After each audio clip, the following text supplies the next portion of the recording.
Hi, I'm Rose Davis, and this video is going to be a short tutorial on how to embed a YouTube link into ThingLink. First, you have to be in editing mode in ThingLink.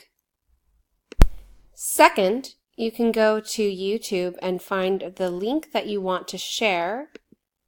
You can just copy here automatically to your clipboard. Find a place on your image where you want to insert the link.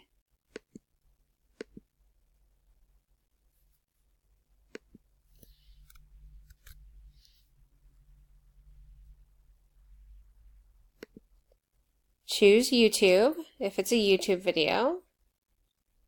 Hit save. One thing I want to do here though, because this is a video, is change the actual icon image. So in order to do that, I can go up here. I'm going to move this.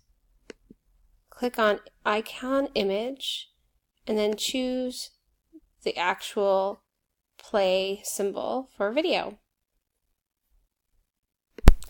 You have successfully inserted a YouTube link into ThingLink. A shout out to ThingLink and YouTube for making the technology available in public to everyone.